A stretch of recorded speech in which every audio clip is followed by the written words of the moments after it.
Hello viewer, আপনারা অনেকেই DBT করতে গিয়ে বা স্ট্যাটাস চেক করতে গিয়ে একটি সমস্যায় দেখছেন। স্ক্রিনে লেখা আসছে সার্ভার ফেল ট্রানজ্যাকশন বা ট্রানজ্যাকশন ফেল। অনেকে ভাবছেন টাকা বন্ধ হয়ে যাচ্ছে, আবার কেউ চিন্তা করছেন ব্যাংক অ্যাকাউন্টে সমস্যা হয়েছে। আজকের এই ভিডিওতে আমি আপনাদের দেখাবো এই সমস্যা কেন হচ্ছে, মোবাইল থেকে কিভাবে চেক করবেন, আর ব্যাংকে গিয়ে কি বললে সমস্যার সমাধান হয়ে যাবে। তাই ভিডিওটি শেষ পর্যন্ত অবশ্যই দেখবেন। বন্ধুরা, এই সমস্যার পিছনে কয়েকটি সাধারণ কারণ থাকে। ব্যাংক সার্ভার সাময়িকভাবে ডাউন থাকে, আধার সিডিং ঠিক মতো না হওয়া, এনপিসিআই ম্যাপিং বন্ধ থাকা, ডিবিটি অ্যাক্টিভ না থাকা, ব্যাংক অ্যাকাউন্টে ডরম্যান্ট বা ইনঅ্যাক্টিভ হয়ে যাওয়া, এই আধার একাধিক ব্যাংকে লিঙ্ক থাকলে সমস্যা হওয়া। বিশেষ করে সরকারি টাকা বা কোনো স্কিমের টাকা আপনার ঢোকার সময় এই বেশি সমস্যা হচ্ছে। প্রথমে আপনারা কয়েকটি জিনিস নিজে থেকে চেক করে নিন। ইন্টারনেট ঠিক আছে কিনা অন্য ব্রাউজার দিয়ে খুলুন, কিছুক্ষণ পরে আবার চেষ্টা করুন। রাতের সময় বা ভোরের সার্ভার কম ব্যস্ত থাকলে চেক করুন।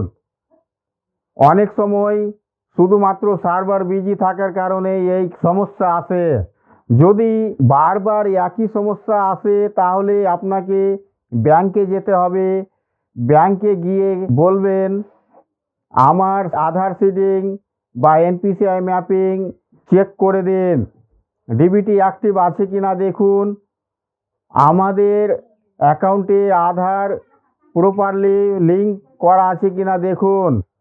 ব্যাংকে যাওয়ার সময় কি কি ডকুমেন্টস নিয়ে যাবে, আধার কার্ড, ব্যাংকের বই এবং ভ্যালিড মোবাইল নম্বর, প্যান কার্ড থাকলে প্যান কার্ড নিয়ে নেবেন। এই ডকুমেন্টসগুলো থাকলে দ্রুত কাজ হয়ে যায়। অনেক ব্যাংকে আপনাকে এনপিসিআই ম্যাপিং বা আধার সিডিং ফর্ম দেওয়া হয়, সেখানে নাম, অ্যাকাউন্ট নাম্বার, আধার নাম্বার, মোবাইল নাম্বার এই তথ্য দিয়ে সই করতে হয়। ফর্ম জমা দেওয়া হলে পরে সাধারণত 24 ঘন্টা থেকে 72 ঘন্টার মধ্যে ডিবিটি অ্যাক্টিভ হয়ে যায়।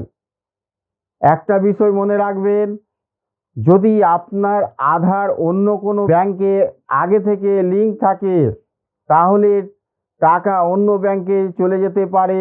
তাই যে ব্যাংকে টাকা নিতে চান সেই ব্যাংকে আধার ম্যাপিং অ্যাক্টিভ করা আছে কিনা অবশ্যই চেক করবেন। আশা করি আজকের ভিডিও থেকে আপনারা বুঝতে পেরেছেন ডিবিটি স্ট্যাটাস চেক করতে গিয়ে সার্ভার ফেল ট্রানজ্যাকশন দেখালে কি করতে হবে এবং ব্যাংকে গিয়ে কিভাবে সমস্যার সমাধান করবেন। ভিডিওটি ভালো লাগলে অবশ্যই লাইক করবেন, শেয়ার করবেন এবং চ্যানেল সাবস্ক্রাইব করতে ভুলবেন না। আর কোনো সমস্যা থাকলে নিচে কমেন্ট করে অবশ্যই জানাবেন। ধন্যবাদ।